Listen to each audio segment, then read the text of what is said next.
padamu. Untuk Engkau aku hidup, untuk Engkau aku mati.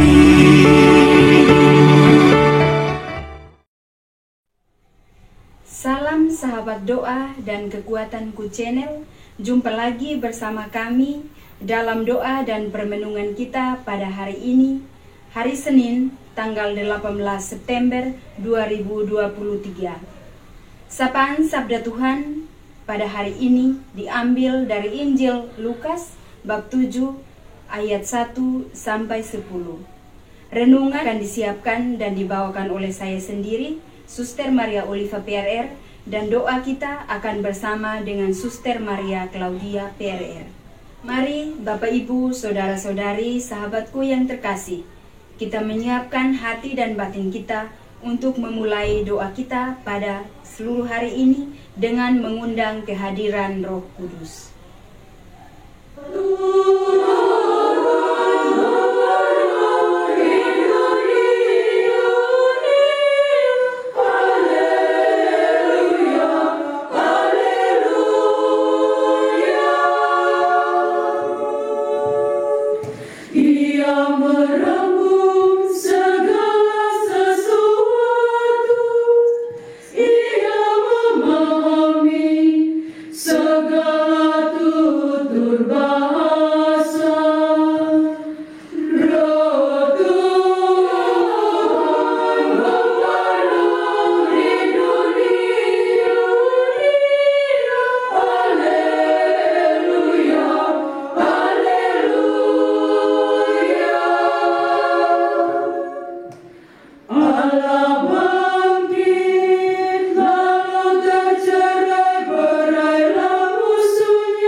Dalam nama Bapa dan Putra dan Roh Kudus. Amin.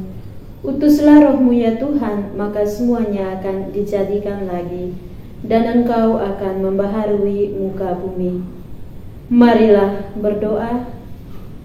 Ya Allah Bapa yang Maha Baik, kami bersyukur untuk rahmat-Mu yang boleh kami alami dalam seluruh hari ini. Kami bersyukur pula untuk sapaan sabda-Mu yang sungguh menggugah hidup kami. Kami mohon, mampukanlah kami untuk terus menanamkan dalam diri rasa belas kasih dan pengampunan kepada orang yang berbuat salah kepada kami. Demi Kristus, Tuhan dan pengantara kami. Amin. Mari kita siapkan hati dan batin kita untuk mendengarkan sabda Tuhan. Sapaan Sabda Tuhan diambil dari Injil Lukas bab 7 ayat 1 sampai 10. Yesus menyembuhkan hamba seorang perwira di Kapernaum. Setelah Yesus selesai berbicara di depan orang banyak, masuklah ia ke Kapernaum. Di situ ada seorang perwira yang mempunyai seorang hamba yang sangat dihargainya. Hamba itu sedang sakit keras dan hampir mati. Ketika perwira itu mendengar tentang Yesus, ia menyuruh seorang hamba tua-tua Yahudi kepadanya untuk meminta supaya ia datang dan menyembuhkan hambanya. Mereka datang kepada Yesus dan dengan sangat mereka meminta pertolongannya, katanya, "Ia layak Engkau tolong, sebab ia mengasihi bangsa kita, dan dialah yang menanggung pembangunan rumah ibadat kami." Lalu Yesus pergi bersama-sama dengan mereka. Ketika ia tidak jauh lagi dari rumah perwira itu, Perwira itu menyuruh sahabat-sahabatnya untuk mengatakan kepadanya, "Tuan, janganlah bersusah-susah, sebab aku tidak layak menerima Tuan di dalam rumahku. Sebab itu, aku juga menganggap diriku tidak layak untuk datang kepadamu. Tetapi katakan saja sepatah kata, maka hambaku itu akan sembuh. Sebab aku sendiri seorang bawahan, dan di bawahku ada pula prajurit. Jika aku berkata kepada salah seorang prajurit itu, 'Pergi,' maka ia pergi, dan kepada seorang lagi, 'Datang,' maka ia datang. Ataupun kepada hambaku, 'Kerjakanlah ini,' maka ia mengerjakannya."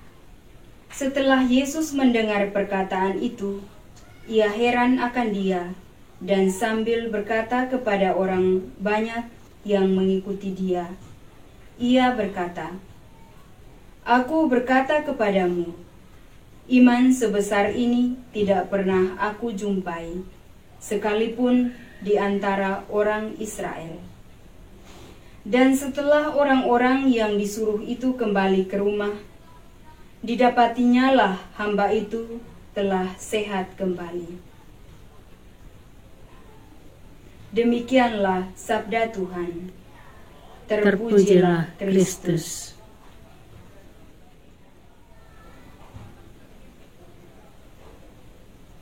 Bapak, Ibu, saudara-saudari yang terkasih, selamat pagi, selamat berjumpa lagi bersama dengan saya. Pada hari ini, penginjil Lukas mengisahkan kepada kita iman seorang perwira yang begitu dalam dan kuat. Ia menyadari ketidakpantasannya untuk menerima kehadiran Yesus di rumahnya. Ketika Yesus mendengar ungkapan itu, Yesus heran lalu berkata kepada orang banyak yang mengikuti dia, "Iman sebesar ini tidak pernah kujumpai." Bapak, Ibu, saudara-saudari yang terkasih, bagi saya hal ini menarik, karena Yesus sendiri mengagumi iman seorang perwira. Namanya saja seorang perwira, pasti pekerjaannya mengurus banyak hal, dan juga hal-hal yang tidak berkaitan dengan agama ataupun iman.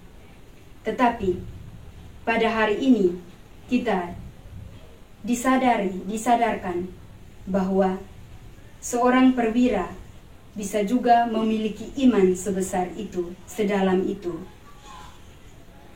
Bapak, Ibu, saudara-saudari yang terkasih dalam Tuhan, dalam kehidupan kita di zaman ini, masih adakah orang seperti ini di dalam kehidupan kita?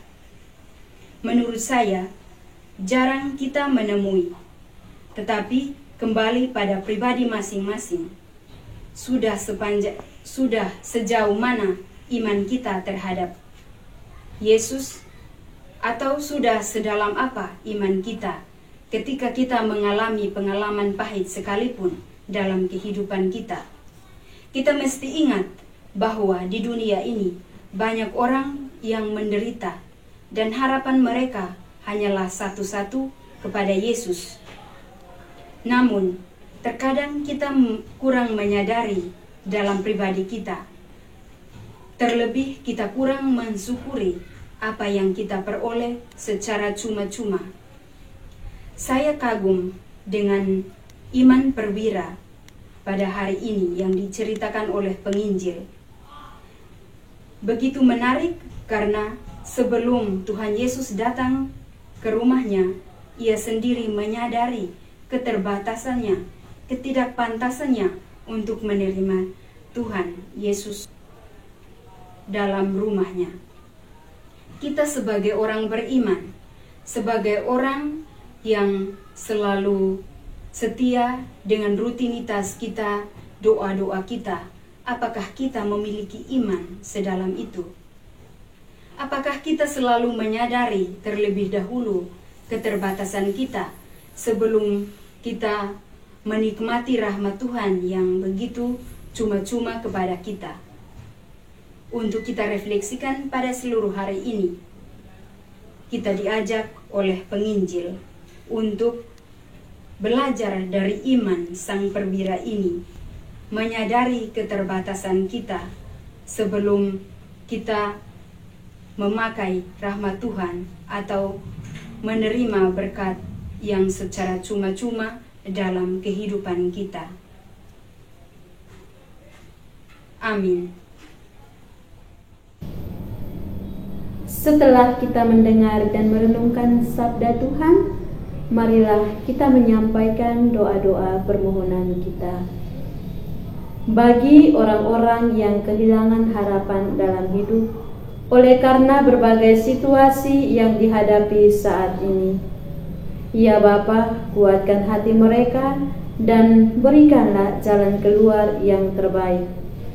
Marilah kita mohon, kabulkanlah doa kami ya Tuhan. Bagi orang yang menjauhkan diri dari ajaran-Mu, kami mohon teguhkanlah iman dan harapan akan Yesus Kristus yang menjadi sumber kekuatan hidup setiap orang.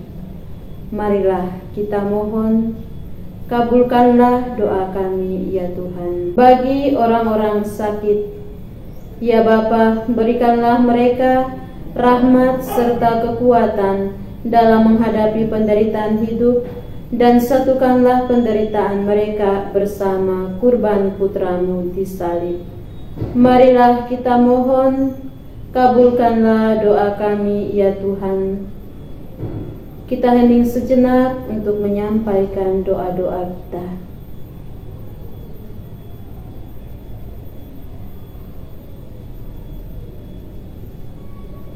Marilah kita mohon, kabulkanlah doa kami ya Tuhan. Marilah kita satukan doa dan permohonan kita dengan doa agung Kristus. Bapa kami yang ada di surga, dimuliakanlah nama-Mu. Datanglah kerajaan-Mu, jadilah kehendak-Mu di atas bumi seperti di dalam surga. Berilah kami rezeki pada hari ini, dan ampunilah kesalahan kami, seperti kami pun mengampuni yang bersalah kepada kami. Dan janganlah masukkan kami ke dalam pencobaan, tetapi bebaskanlah kami dari yang jahat. Amin. Salam Maria, penuh rahmat, Tuhan serta-Mu. Terpujilah Engkau di antara wanita, dan terpujilah buah tubuh-Mu Yesus. Santa Maria, Bunda Allah, doakanlah kami yang berdosa ini, sekarang dan waktu kami mati. Amin. Kemuliaan kepada Bapa dan Putra dan Roh Kudus, seperti pada permulaan, sekarang, selalu, dan sepanjang segala abad. Amin. Yesus Kristus, Anak Allah yang hidup terang dunia, aku sembah sujud kepadamu. Untuk Engkau aku hidup, untuk Engkau aku mati. Yesus Kristus, Anak Allah yang hidup terang dunia, aku sembah sujud kepadamu. Untuk Engkau aku hidup, untuk Engkau aku mati. Yesus Kristus, Anak Allah yang hidup terang dunia, aku sembah sujud kepadamu. Untuk Engkau aku hidup, untuk Engkau aku mati. Santa Maria Regna Rosari, doakanlah kami. Santo Yosef, doakanlah kami. Santo Gabriel, doakanlah kami. Santo dan Santa pelindung kita masing-masing, doakanlah kami. Terpujilah nama Yesus sampai selama-lamanya. Amin. Tuhan bersamamu Dan bersama rohmu. Semoga kita semua, saudara-saudara sekalian, senantiasa diberkati, dibimbing dengan berkat Allah yang Maha Kuasa, Bapa dan Putra dan Roh Kudus. Amin. Terima kasih Bapak Ibu, Saudara-saudari, sahabatku yang terkasih, sudah hadir bersama kami dalam doa dan permenungan kita pada hari ini. Kita akan berjumpa lagi dalam doa dan permenungan kita pada hari-hari yang akan datang. Kami akan selalu hadir menyapa setiap hati.